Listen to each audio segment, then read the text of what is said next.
Welcome, everyone, to Creating a Family. Talk about foster, adoptive, and kinship care. I'm Dawn Davenport. I am the host of this show as well as the director of the nonprofit creatingafamily.org.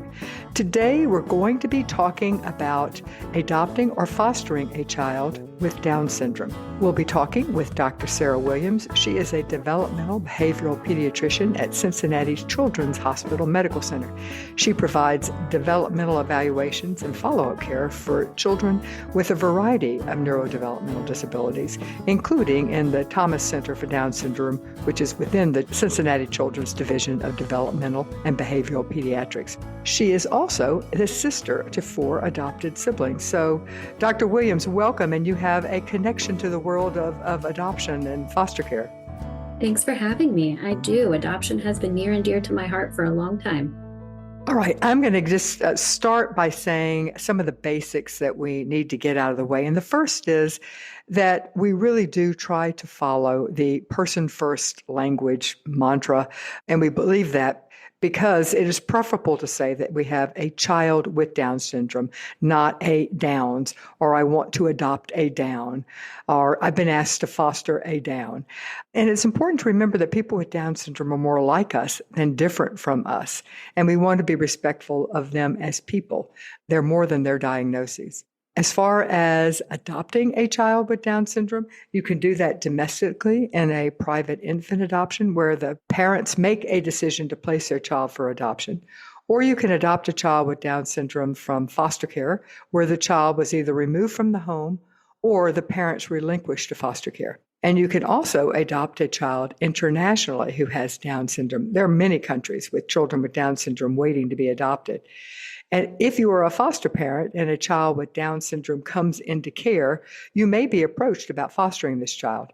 If you're open to this disability, make sure that your caseworker knows. And if you're interested in adopting a child with Down syndrome, either domestically or internationally, you must have a home study that specifically approves you to adopt a child with this syndrome. The main thing is to let your agency know that this is a special need you are open to when they begin the home study process. All right, now let's jump in and talk about the basics here. Dr. Williams, what is Down syndrome? Down syndrome is a genetic disorder, and it occurs when there's abnormal cell division. So what happens is there's an extra full or partial copy of chromosome 21, which is why you may also hear people call it trisomy 21, 3 copies of chromosome 21. And then the Down in Down syndrome is named after John Down, who's the English physician who originally described it. Yeah, people think of it as Down. They say often with S, Down's syndrome, but it's actually Down syndrome, correct? That's correct. Yep, Down syndrome. Yeah. So how common is Down syndrome? And I guess that we have to almost say, how common is it as far as pregnancies? And then how common is it with birth? And I'm specifically speaking of the United States. In the US, it is one of the most common chromosomal abnormalities. Usually about 1 in 700 to 1,000 births. And then if you're looking at live births, that's about 6,000 per year in the US. Okay. And that still isn't a huge number. I think that a number of pregnant people make a decision not to carry the pregnancy to term when they find out. And we often are able, if you have prenatal care, you're able to determine whether you have a child with trisomy 21. So the actual number that occurs in nature would be higher, I would assume. That's correct. And there might also be some medical complications that cause a pregnancy to terminate early, especially if there are significant heart problems or something like that. So your number of pregnancies is going to be larger than that 6,000 live births. Are there different types of Down syndrome? There are 3 different types. So when we think of the main trisomy 21 with those 3 full copies or partial copies, that's about 95% of cases. But then there's also what's called a translocation. And that means that an extra part or an entire chromosome 21 is present, but instead of being a separate chromosome, it actually is translocated or stuck to a different chromosome. And then the most rare type is called mosaicism, usually about 1 to 2% of individuals with Down syndrome. And that means there's a mixture or there's a combination. So some cells in the body are going to have 3 copies of chromosome 21, and then others are going to have 2 copies. Gotcha. What are some of the common physical traits of a person with Down syndrome? Yeah. So, what most people think of is the facial features. They might have a flattened mid face, especially the bridge of the nose. They also typically have low muscle tone. They are shorter than the average height. There's usually an upward slant to their eyes. And then something else that can be what we call pathognomonic is a single deep crease across the center of the palm. Every person with Down syndrome, of course, is a unique individual. So many will possess these characteristics to different degrees or perhaps not at all. Okay, so that's the physical characteristics. What are the common developmental disabilities that are caused by this disorder? Yeah, so a lot of children with Down syndrome are going to hit their developmental milestones later than other children. It's going to be in the same order, but it's not going to be within the same time frame. Because of their low muscle tone, they're probably going to be a little slower to sit up, to crawl, to walk. They often develop language skills at a slower rate too, saying their first words later, forming sentences at older ages. And their ability to speak tends to be more delayed than their ability to understand language. Toilet training may come later, and then we see those delays throughout their lifespan. So this is obviously going into adulthood. Is there a way to know in advance how intellectually impacted a child may be? It's difficult to predict, especially since every individual with Down syndrome is an individual.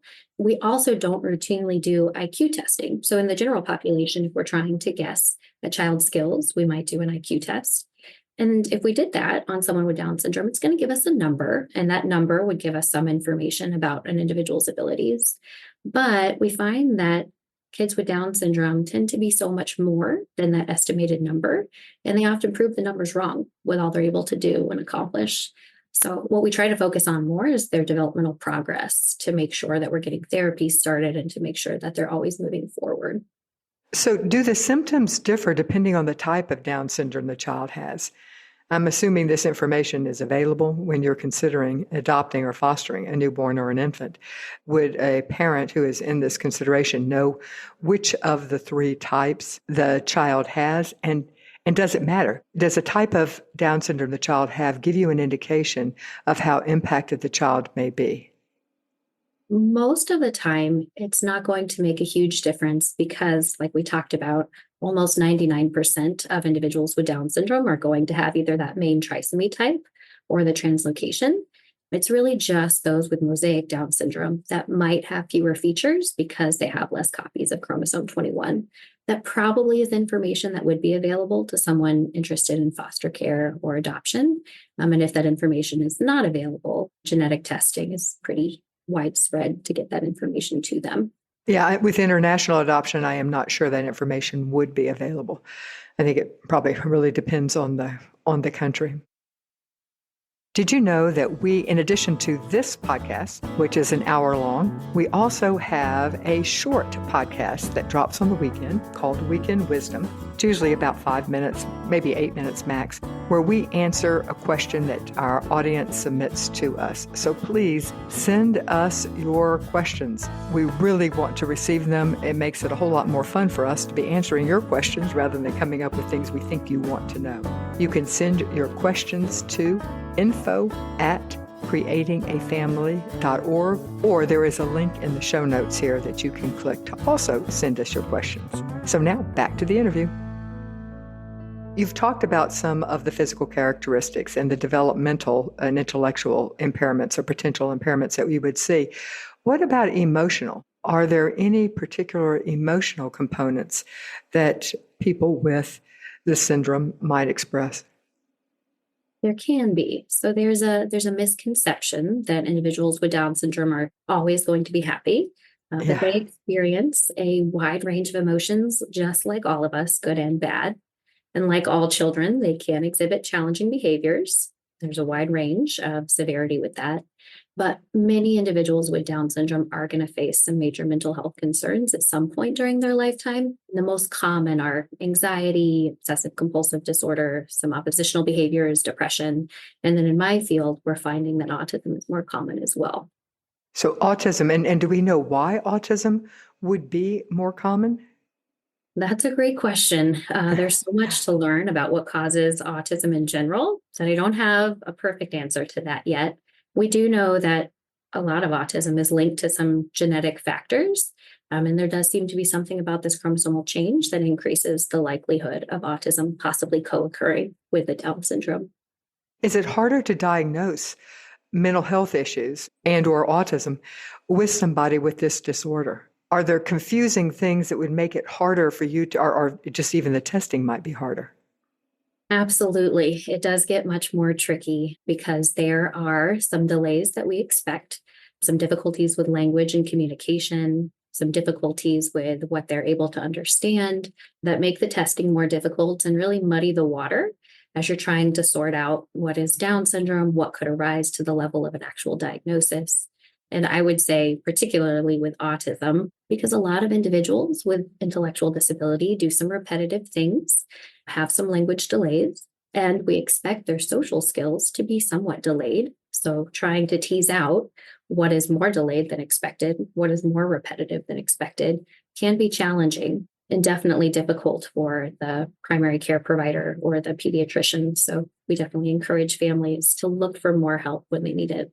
Right. Speaking of looking for more help, what type of doctor should you seek if you are a parent, or first of all, if you're a parent considering adopting or fostering a child? One of the things we tell people is think through if you have access to where you live to the specialty you need when you're adopting a child with a special need. And the same would hold true with Down syndrome. So what should they think about as far as what type of specialty would they need to seek? Most people have their regular pediatrician. Do they need more than that? Yeah, it's definitely good advice for families to see what they have available to them because there can be a variety of different health problems that go along with that diagnosis of Down syndrome. You want to make sure that you've got clinicians who have some expertise in developmental disabilities and expertise in different subspecialties too. So, one of the most common physical features might be some congenital heart defects. So, a good cardiologist, especially if the child might need surgery, is going to be important. Some ear, nose, and throat difficulties are also very common: obstructive sleep apnea, hearing loss, ear infections. They are at increased risk of seizures, so access to a neurologist, a good lung doctor, all of those can be very helpful. A lot of larger medical centers will actually put together Down syndrome programs or Down syndrome clinics. And with an internet search of Down syndrome clinic in your area, you can see which one is closest to you. There are also a lot of wonderful community run Down syndrome associations or support groups all over the country. And they can be a great resource to try to answer that question too, where they can connect families with other families. They can get some direct recommendations on what providers are in the area. I'm glad you were mentioning some of the other medical complications that can arise with people with this syndrome. You've mentioned heart issues. How common are heart issues for those with trisomy 21? They are fairly common. So, usually about half of children will have some kind of heart issue. Some are more severe and might require multiple surgeries to fully repair the heart. And then some just need some short term monitoring and may resolve on their own. All right, so we have heart, which is fairly common. What is another common medical condition that may accompany Down syndrome? Yeah, so obstructive sleep apnea is another one that's pretty common and something that can require some lifetime monitoring. What happens with that is because of the lower muscle tone and because of some airway abnormalities, smaller airways, sometimes their breathing can temporarily stop while they're asleep, and that over time can put increased stress on the heart. So that's something where sleep studies are recommended, and a pulmonologist or an ENT would be following that child to see, do they need oxygen? Do they need CPAP? Do they need further monitoring for that? Okay. So we've got sleep apnea, we've got the heart issues potentially. What are some other, you mentioned ENT type issues associated with ear, nose, and throat? Right. So with those smaller ear canals, they tend to fill up with fluid more easily. And so ear infections are a lot more common. You'll talk to a lot of caregivers of kids with Down syndrome who have had multiple sets of ear tubes. Hearing loss is more common too, and we do monitor that pretty closely. Let me interrupt. Is the hearing loss because of the presence of fluid, or is the hearing loss a separate issue? Good question. It could be either or. So when that fluid is persistently there, we can have a conductive hearing loss where we just need to find a way to drain that fluid. But then sometimes they can have more of a sensory neural hearing loss where it's not just caused by the fluid, or they could have a combination of the two. Gotcha. Okay, that makes sense. Any other common medical conditions that these children and adults often have? Eye issues are pretty common where they may need glasses earlier or where their eyes may not be perfectly aligned. You may call that like a lazy eye or strabismus. Cataracts are more common, so we definitely recommend regular monitoring of the eyes. Seizures are more common in the Down syndrome population. Usually that's going to happen at younger ages or later in life. And then as they get older, Alzheimer's disease is certainly more common. Interesting. All right. And as far as this is probably not of top of mind of somebody adopting a young child, but how do we diagnose Alzheimer's? Is it harder to diagnose with a person with intellectual disabilities? Yes, similar to what we talked about before, it can be difficult to sort everything out. And if you have someone where you're concerned about their memory, concerned that they are not functioning as well as they used to, we also want to make sure we rule everything else out too before we're calling it some sort of dementia. Is it a UTI, urinary tract infection? Is there something else going on that's more short term? So when someone is considering, especially when they're considering adoption of a child with Down syndrome, they often want to do anything they can to understand better the degree of impact that this child might have caused by this syndrome. Is there any way of doing that when you're looking at, a baby or a young child? Well, you do want to learn as much as you can about what their life has been like so far, what their progress has been like so far. Just like with any time you might be considering fostering or adoption, you want to find out as much as you can about whether there might be in utero substance exposures. You want to find out about any possible trauma. You want to find out about what their progress has been like thus far. You definitely want to know if there's ever been a loss of skills, because that could point to more medical things going on that we would need to look into more. What do you mean by loss of skills? Where they were able to do something and now are not able to? That's right. When Gotcha. we're Okay. talking about younger children, sometimes that's a red flag for autism. And then when we're talking about older children, there can be some regression that happens in Down syndrome. That's a much longer conversation, but it's something the medical community is trying to find out more about. But typically, with that kind of regression, we're talking about kids who are late elementary school, teenage, young adults. Where they have functioned at a certain level and then are not now, like they're sliding backwards. They're not able to do the same thing that they used to be able to do. That's right. Gotcha. There's often a medical component to that, but it does take some specialty care, some support to kind of sort through that. All right. What about the life expectancy of a person with Down syndrome? It has certainly improved a lot. It used to be back in the 1980s, maybe that it was around 30 years, but now it's closer to 60, and some individuals are living even into their 70s and 80s. They're definitely living longer and healthier lives than ever before. And medical advancements have played a large role in that. I think the care for congenital heart defects has been pretty key. I was just going to ask why. What has been the difference from the Mhm. 80s to now? Is it primarily the heart issues? And I think that's a lot of it. Yeah, I think we are doing a better job of keeping them alive when they're younger and gradually a better job of supporting them as they age. Okay, that makes sense. So, what are some interventions that can help these children and youth achieve their full potential? Yeah, there are a lot of good interventions out there. As a developmental behavioral pediatrician, the first thing that comes to mind for me is early intervention. So every state is going to have a federally funded program that will provide therapies in the home for children with developmental delays. And give me some names of those. So, is that 0 to 3, or what are some names that people could look up?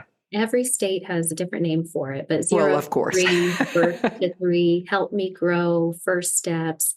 Those are some of the common names. Gotcha. Okay. And if you were just to do an internet search of early intervention for children under 3, that would probably get you where you needed to go to find the Okay. name of the program in your state. And then as children get older, there are therapies provided through the school system, and there are always opportunities for outpatient therapies too. The access to those can vary depending on where individuals live. If they're more rural, it can be a little bit more difficult to find. And when I'm talking about therapy, there are a couple main types that I'll just describe quickly. Yeah, please. Physical therapy is probably the one that people are most familiar with. And with that, we really want to lay a foundation for these kids with Down syndrome who have these motor delays. We want to make sure they can sit, they can walk, they can run, because that's really going to open up the door for so many other opportunities to interact and to build their language. So physical therapy to work on motor skills. Occupational therapy more focuses on the smaller muscles. So the muscles and the coordination, you might need to pick up a spoon or pick up a pen. An occupational therapist can also help with feeding difficulties, or they can help with sensory processing difficulties. And then there's speech therapy as well. So speech language pathologists really help build a foundation for communication. We know most kids with Down syndrome are going to take longer to talk, and they can help really support the family as they're developing their child's language. And then we talked a little bit already about the increased risk of some behavioral difficulties or mental health difficulties. So behavior therapy can really help with those behavior or most emotional challenges and help families feel more prepared and build a team. What type of behavior therapies are you speaking of? So that can look like a variety of different things. Sometimes they are more focused on the family. So giving parents tools so that if their child starts to exhibit some challenging behaviors, they have kind of a toolbox to draw from of ways to interact and respond to that child. Sometimes behavior therapy can be more formal and time intensive. I think of kind of the applied behavior analysis that sometimes we talk about with children with autism, where it can be very technical. You're making small changes to try to increase positive behaviors like social interaction and decrease negative behaviors like aggression.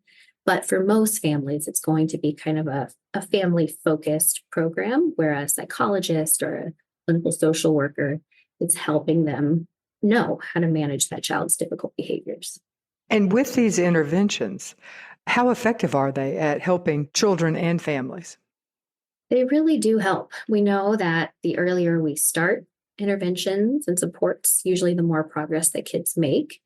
And it certainly also helps to create a team and a village around that family so that as new difficulties pop up, they have some resources that they can turn to. Mm-hmm. And I will just make a plug now. So many communities, as you mentioned earlier, have programs or have family groups, parent-run groups for children with this syndrome. And that's amazingly helpful. We see that across the board with support groups for foster parents and adoptive parents. But for the same reasons, if we can get these kids, these families, into support groups where they have other parents to talk to, and these groups are such a great resource for therapists, for doctors, for things that they have tried that have worked, as well as play groups and other things such as that. I completely agree. They will organize events so that families can meet other families, and that family to family network can make such a big difference, especially when you're talking about troubleshooting the little things. What sippy cup worked well for you? Yeah, exactly. Right. Or we're still struggling with potty training. What worked? That type of thing. Yes. They also do tend to develop a great network so that if you are looking for a behavior therapist, a good speech therapist, all of that, they usually will have some recommendation. Mm-hmm. Absolutely. Is it more likely if you have a child with Down syndrome that, I'm not talking adoption, I'm talking through birth, that subsequent children may have this disorder, or is it truly random? It is usually a random genetic change, but the risk of that genetic change happening does increase with age. So if you've had one child with Down syndrome, your risk is going to be higher because you will be older when you have that next child. But I think it's important to say, too, that the majority of mothers giving birth to children with Down syndrome are under the age of 35, because that's the majority of individuals giving birth in general. There is that one particular type of Down syndrome, the translocation, where that one is inherited. So if you have delivered a child with Down syndrome, the translocation type, then you are certainly at increased risk of a subsequent child having Down syndrome as well. When individuals with Down syndrome reach adulthood or adolescence and adulthood, and they may become sexually active, then do they run a greater chance, if they were to conceive, of passing this disorder down to their offspring? They do. It's not guaranteed, but that is part of the cells that they are passing on. So it does increase the risk. Mhm. Let me pause here to let you know about a prenatal substance exposure workshop. This is exposure to alcohol and drugs, and we're educating parents who think their child, either they may know their child has been exposed to drugs or alcohol, or they have suspicions.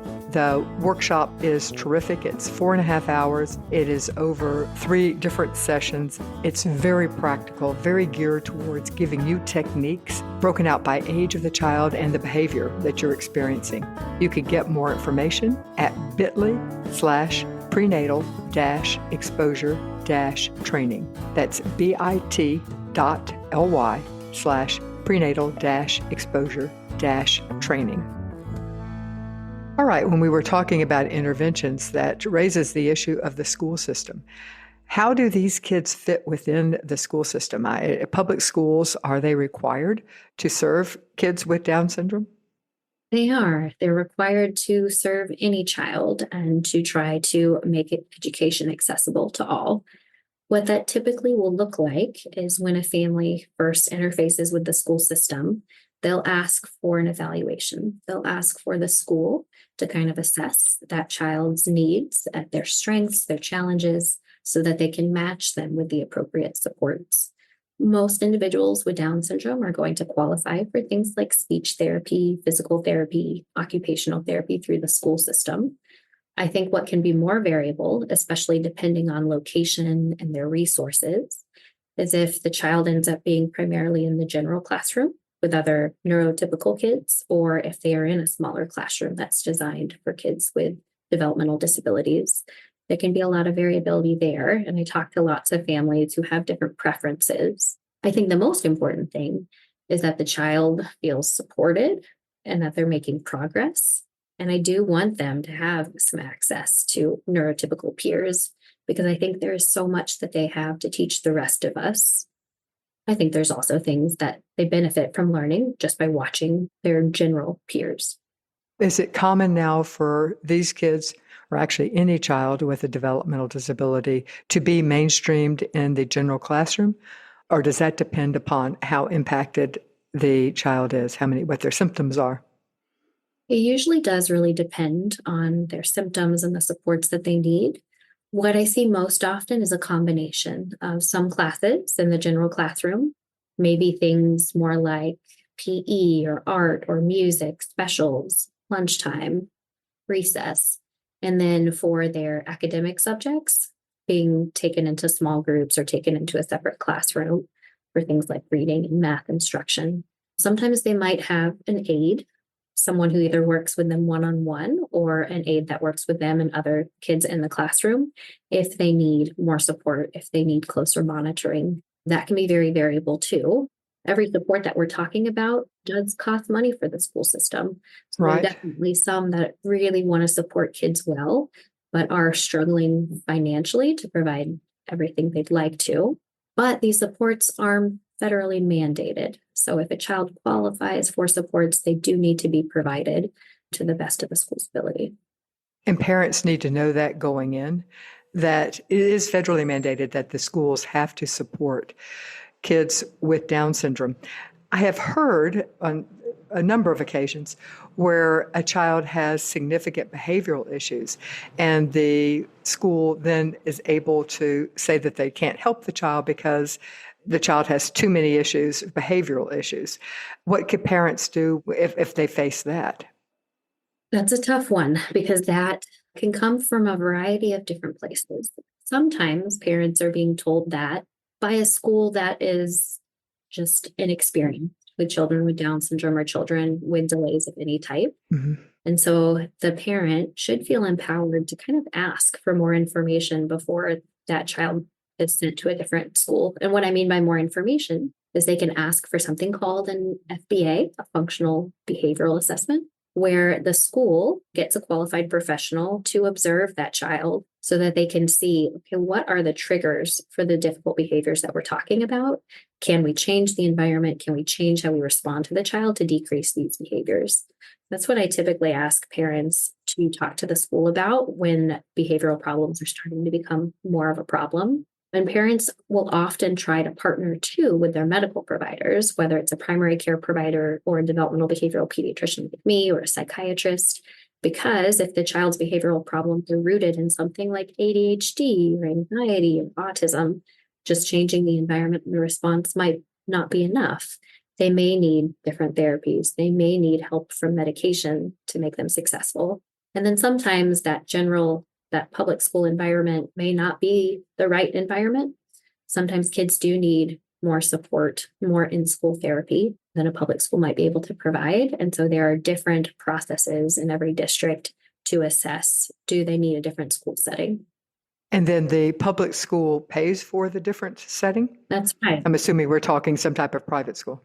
Yes, oftentimes they might be private schools or they might be a public school that is kind of designated within the district to have more behavioral supports. Mhm. It can be a long process and a frustrating one, but yes, the school should be providing those additional supports, even if it's outside of where they're originally zoned. You mentioned ADHD. We did not talk about that when we were talking about some of the other behavioral issues that these kids may experience. Is medication, ADHD medication, effective for children with Down syndrome? It can be. So, with any child with developmental disabilities, the way that they benefit from medications isn't going to perfectly match what a child without any delays might experience from it. I often tell families in my clinic that we're going to start medications at lower dosages and we're going to adjust medications more slowly because these kids' brains do tend to metabolize the medications a little bit differently. It's not an exact science, it's a lot of trial and error. So, with a good provider and with a patient family, we often can find a mixture of medications that helps that child be able to show their strengths, but it is not always a simple decision or a short process. Would it be safe to assume that the same different processing of medication and slowly adjusting and titrating upwards is that same approach used for medications for mental health disorders as well? That's right. That's right. It should be. And one of the reasons that we are starting low and going slowly too is that kids with developmental disabilities can be at increased risk of side effects. So we do want to go slowly and make sure that if it's causing side effects, we can identify those and we can adjust things or try a different medication if we need to.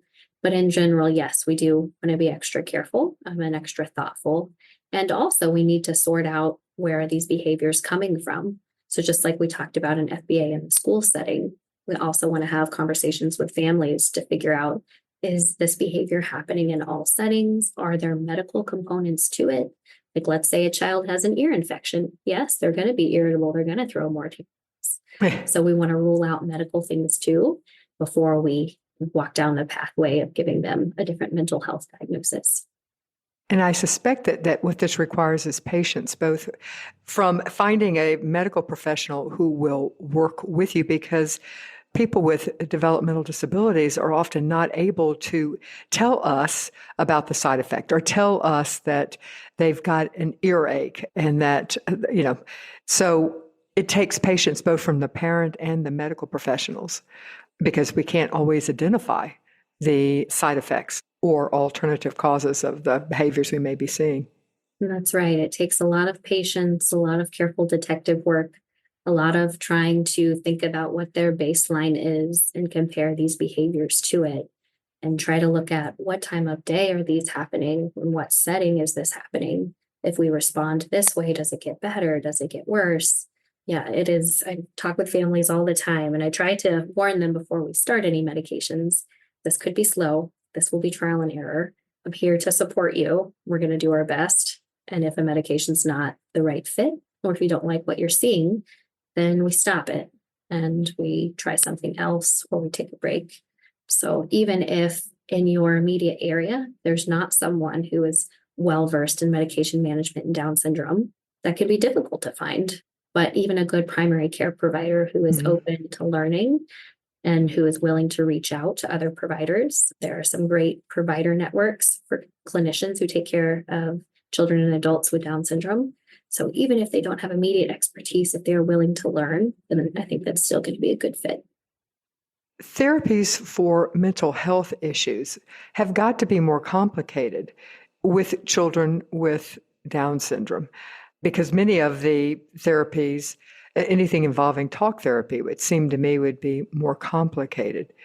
So, what type of mental health therapies are effective? Mental health as well as behavioral.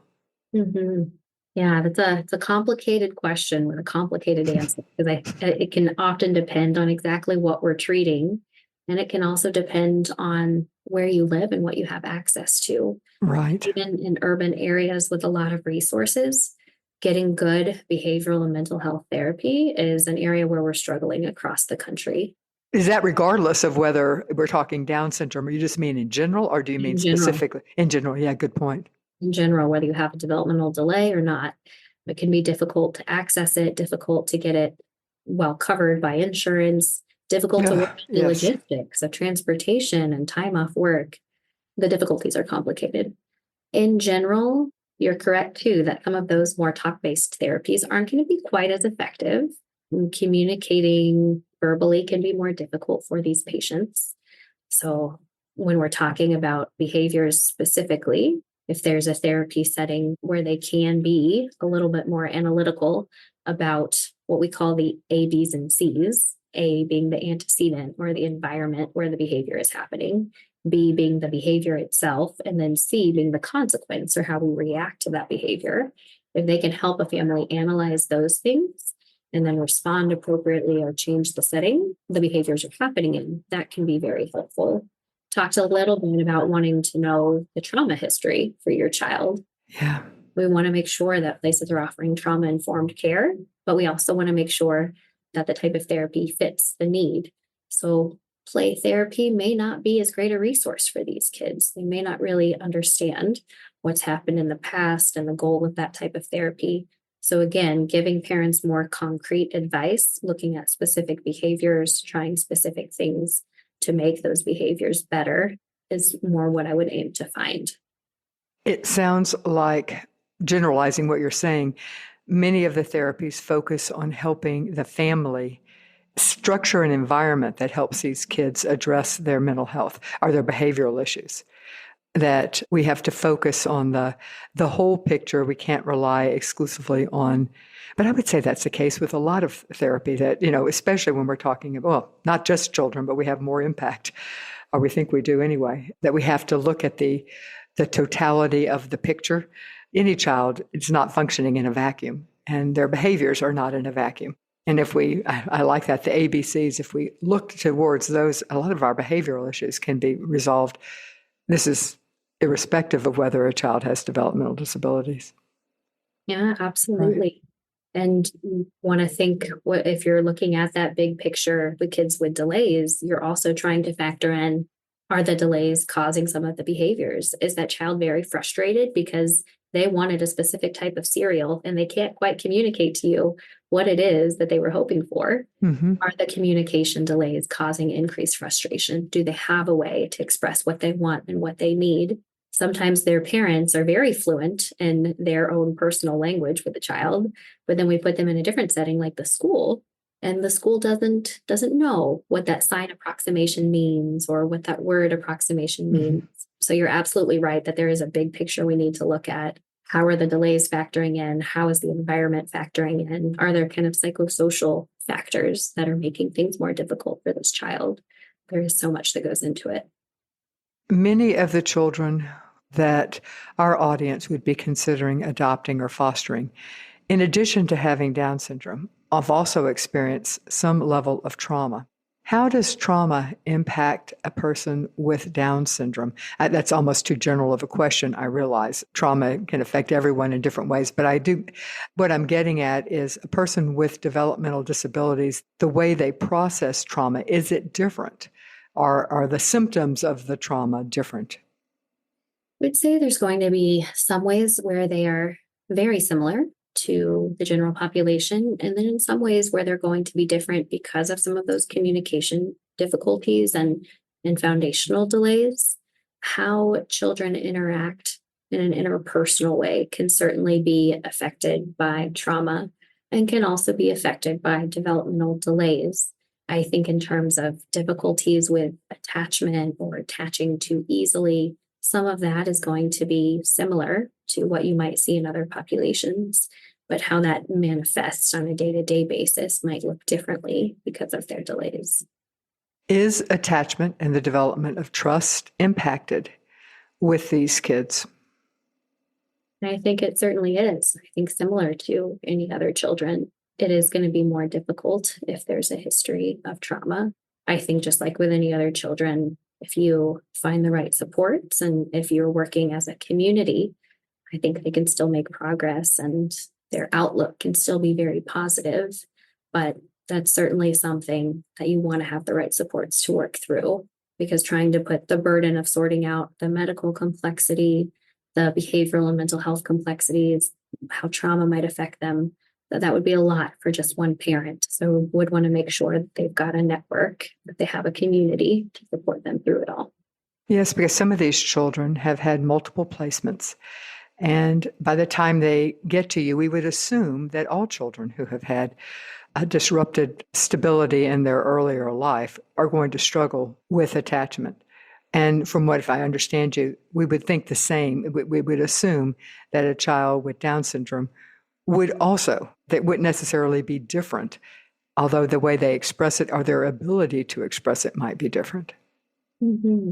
And I don't think we have in-depth research on that subject. So I'm more speaking from case by case experience and scenarios. But yes, I think that is likely true. Are people with Down syndrome able to live independently in adulthood?